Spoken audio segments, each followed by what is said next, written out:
Hello, lovely friend. I am Dr. Mary Barson. And I'm Dr. Lucy Burns. We are doctors and weight management and metabolic health experts. And this is the Real Health and Weight Loss Podcast. Hello, lovely friend. Dr. Mary here.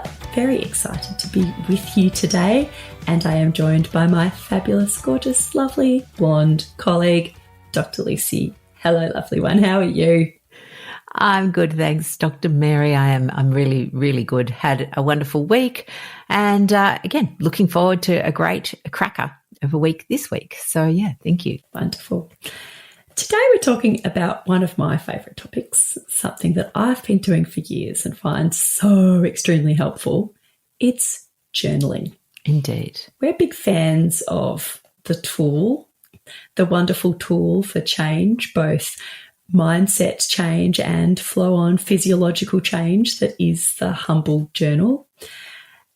Lovely Dr. Lucy, you talk about reasons why we like journaling. Absolutely. So I guess just to, set the scene, we know that for long-lasting weight loss, we need to have strategies that improve our metabolism, which is why, we're always talking about low carb and, we have podcasts on fasting and we talk about strength training and all the things that will improve metabolism. And that's all wonderful, but nothing happens if you don't implement it. And so the implementation process is what we call mindset. It's a big topic. It's vast, mindset. It's not just one, here's a recipe for mindset. It's really about using tools that help you implement the things that you want to do, both when life is easy and when the going gets tough. And so coming up with an array of tools for that is the key. And again, we're not a one-trick pony. We often need a lot of different tools for different occasions, and also knowing that as humans, as we keep talking about, we are all different. And so it's about finding a tool or finding a way to use that tool for you. So journaling is a way of helping you, in some ways, learn to know yourself, which again, I guess flows into our philosophy of, weight loss is more than a meal plan. It really is a journey of self-discovery. And that self-discovery can actually be fun. It doesn't have to be hard or tedious. It can be really interesting and fun, and learning to know how you tick is really like it's that whole concept of self-awareness. It's freeing. And the really beautiful thing about, weight loss being a self-discovery journey is that we can very, very literally change our brains. Just because we have been stuck in unhelpful thought patterns, unhelpful emotional patterns, unhelpful habits, doesn't mean we need to stay there. Our brains can change, and you can rewire your brain by changing your thoughts, by reframing your thoughts, by challenge your negative emotions and move your thoughts and feelings into more helpful directions through this beautiful process of neuroplasticity. London cab drivers have got bigger parts of their brain that correspond to spatial awareness than most people. Violin players have got larger parts of their brain, the cortex that controls their fingers, particularly on the side of their brain that is where they do the violin fingering.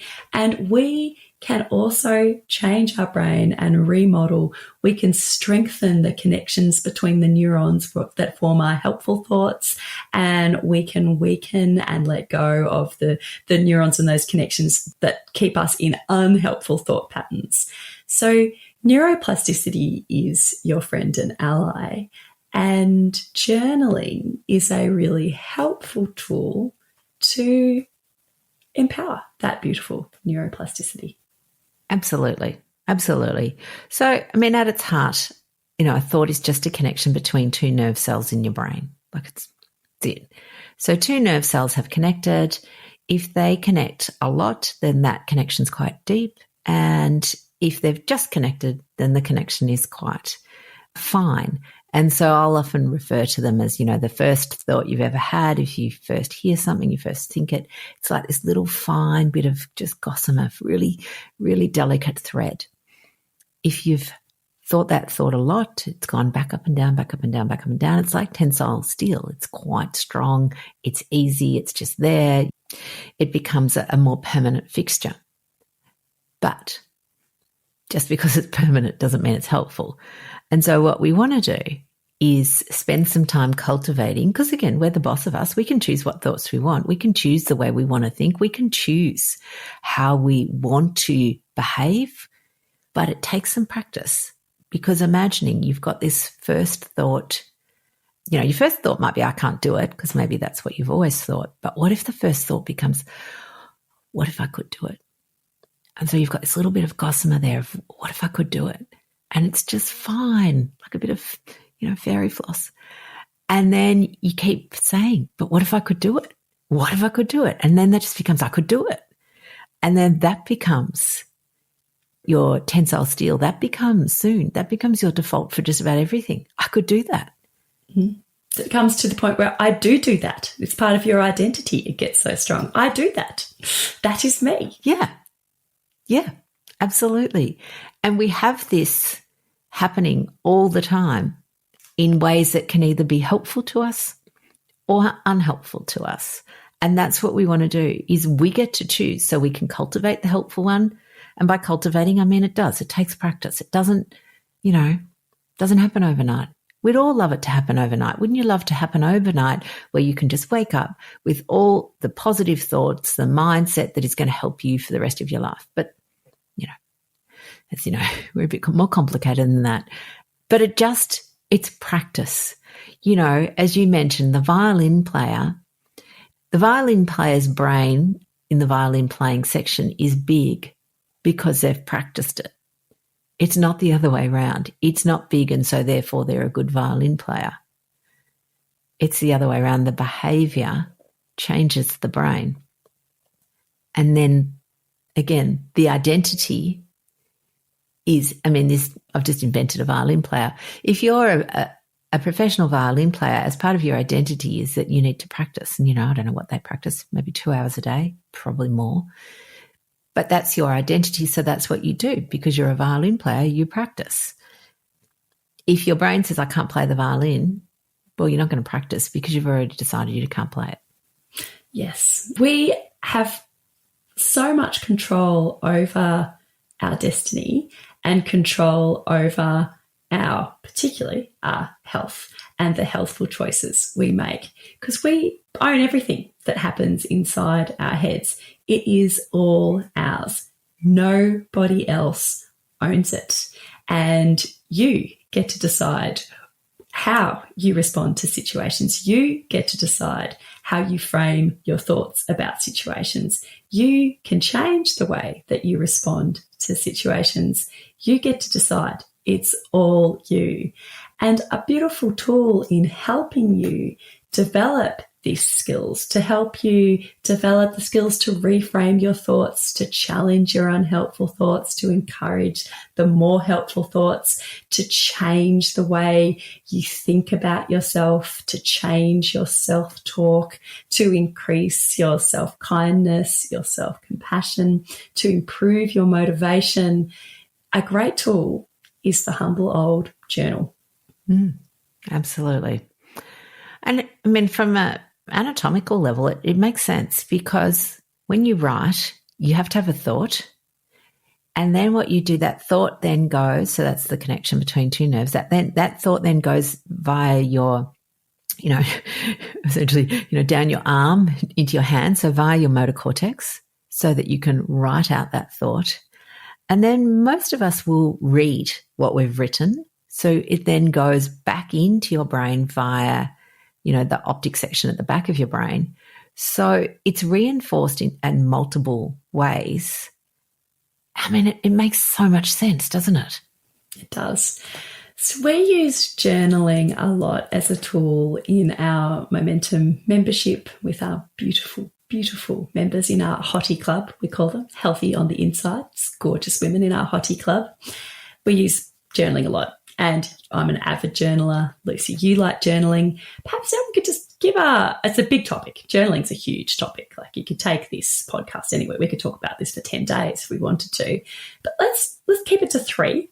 Like, what would be our top 3 or 3 fabulous ways that we like to use journaling? You can go first, gorgeous one. Absolutely. So I guess the first step is, and this can sometimes be the barrier for people, is the journal. Like, what is the journal? So some people don't want to write anything down, again, for fear that maybe somebody will read it one day, which is fair enough.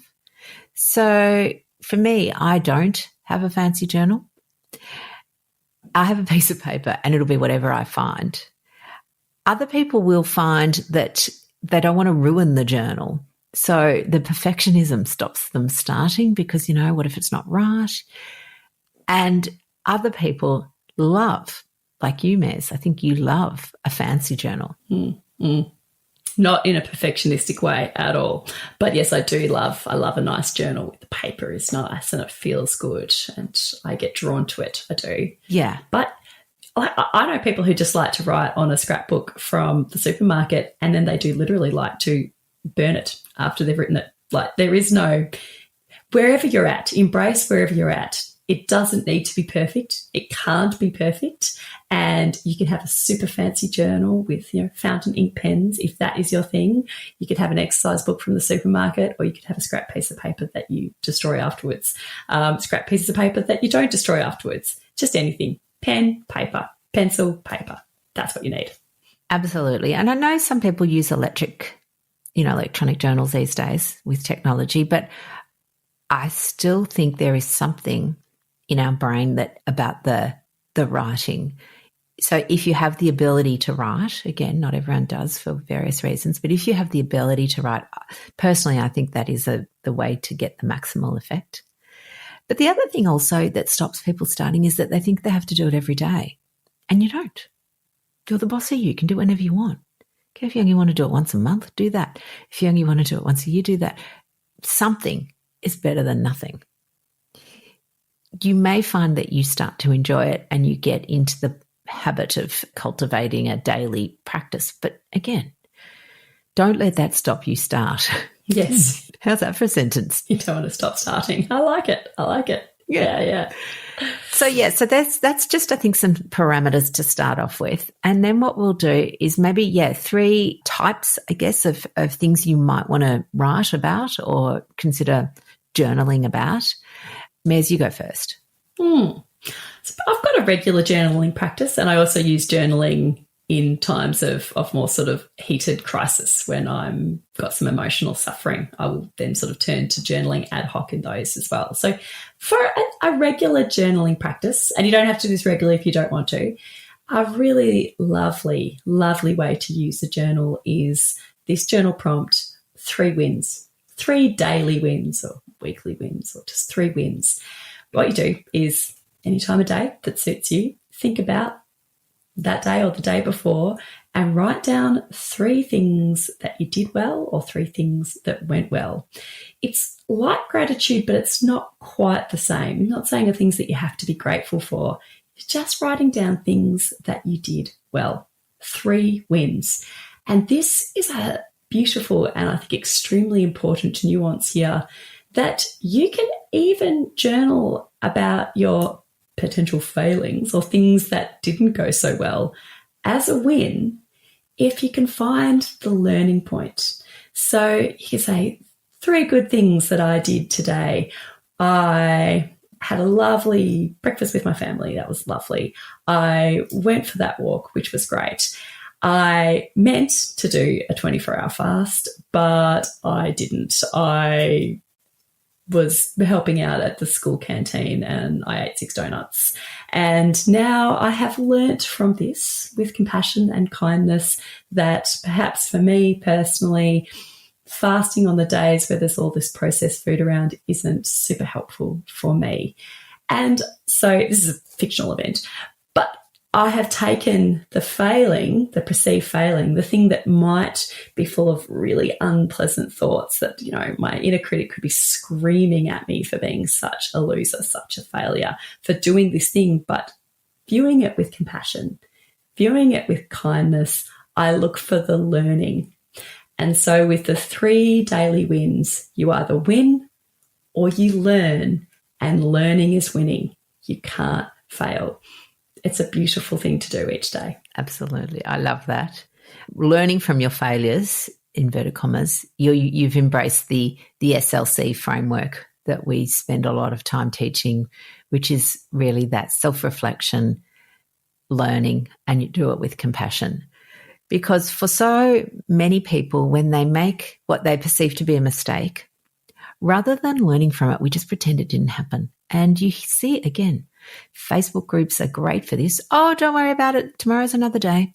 And it's like, and I get that. That is helpful, but it's a superficial, helpful level, because what we want to do is go, okay, yeah, I really don't want to keep doing that. What do I do differently? How can I learn from it? What were my triggers? What situation led me to this? Like, that's the sort of thing that we teach in that self-reflection. It's interesting. So I was having a little run of the 3 wins. And again, this is why it doesn't have to be perfect. I had a run, like I was doing it for a while. And as part of that, this was way back. This was a long time ago, when I used to, as a GP, go and visit nursing homes. I remember being particularly cross one night. I was tired. It was the end of the day. I had to go visit this nursing home, and I was stomping in. And it must have been summertime because it was still light. And I go in to this room to see this, lovely old lady in her bed. And I mean, it was a very nice aged care facility, and it had this beautiful big floor-to-ceiling window, and she had a little garden outside her window. And as I look out, there's these 3 birdies just fluffing around in the little bird bath that was there, and they were having such a lovely time, and they were beautiful. They were these coloured birds, and they were so glorious. And I just remember thinking, oh, I'm going to put that in my 3 things for the day. But if I wasn't sort of always searching for the 3 things to put in, I could well have just missed this and still been stuck in my, Dr. Huffalot, being a bit annoyed that I had to go at the end of the day. So it helped me get out of that funk and be able to change my lens. So the lens that I was initially looking through was the, oh, poor me, I'm tired, it's the end of the day, I can't believe I have to do this, this is so hard, rah, rah, rah, to the, oh, look at that fun thing. Wow, I wouldn't have seen that sort of tiny bit of nature. I wouldn't have seen it if I didn't have to come to this aged care facility. So I went, you never know what you're going to see. You never know what's going to happen, even though something feels like it's annoying at the start. I love that, because that little moment of happiness, that little moment of positivity that you had is healthy. So that, in a very, very literal sense, helps improve your physical health, helps improve your heart health, your brain health, your immune system, your metabolic health, all of these beautiful flow-on effects, apart from the fact that it also just makes your life better, is literally good for your physical health. And you were looking for the good things because you journaled about good things. It's fantastic. Yeah. It's interesting. There's a, concept which all of you will know about, resilience. Resilience is our ability to kind of weather the storm, so to speak. And we can improve resilience. And there's a phrase called savoring. And what it is savoring the good times. So we're pretty good as humans at focusing on when things go wrong and ruminating on that and picking every bit apart. And then the good times we go, oh, that was fun, move on. And by journaling about the good things, which is your 3 wins prompt, it is, again, it's part of that savoring and strengthening that cognitive bias to be looking for the positives, because our natural bias for lots of us, some more than others, but is to always be looking for the negative. Again, part of our defense mechanism. It's, had served a purpose at one stage. So, yeah, I love that. Lovely. So we've got the 3 wins. We've got the SLC framework that is really, really helpful for journaling. A third one would be good old simple reframe. I find this particularly helpful in moments of distress. So if I've got a big emotional storm building up, if I'm feeling really horrible about something, maybe even if I've got significant cravings, or this can be really helpful. And reframing your thoughts. It gets better with practice, but this is where you just get pen and paper. You write down what your thoughts are. Just what is the negative, swirling, spicy thoughts that are going through your brain. Write them out. Just get them out. Even that in itself can be so helpful to reduce their intensity. And then after you've done that, give them a bit of a poke. Evidence test your thoughts. Write down, is this logical? Is this the only way of viewing this particular circumstance? Write down other ways in which you could view this circumstance. Write down ways that are perhaps more helpful. And practicing your reframing through a journal can be a beautiful way to get out of the unhelpful thought pattern into a more helpful thought pattern quite quickly. Absolutely. And again, one of our favourite prompts, what is the most useful thing I can think here? What is the most useful belief? What is my most useful thought here? You may go, well, I don't think that though, but that's okay, because remember, thought is just a connection. You can think whatever you want, and you can cultivate whatever you want, and that can become over time your dominant paradigm, your automatic paradigm, rather than your previous automatic thought process that may not be that helpful to you. Yeah, I totally love this. One of the things that I do is what I call angry journaling. So again, it's like a thought dump. And you can use this in a number of ways. So you can use it if you're upset. Anger can be multiple, it's an umbrella term for lots of emotions. It can be you are angry, it can be irritable. You can feel rejected, you can feel hurt, you can feel lonely. Any of those, you can journal about that and just get it out. And for me, it's so helpful to get right to the very core, because usually, particularly anger, comes down right at the very heart of it is to being hurt. And so then acknowledging that you're hurt and that you need to give yourself time to repair from that hurt, or find something that will soothe you from that hurt. But you can also sometimes use thought dumping, particularly if you're not a good sleeper or you wake up and you think all the time, you've got one of those really active brains. Dumping it down on paper or organising it into a journal, depending on how your brain works, can be really reassuring for your brain, because for a lot of people, their brain continually holds this information, like important things, because it doesn't want you to forget.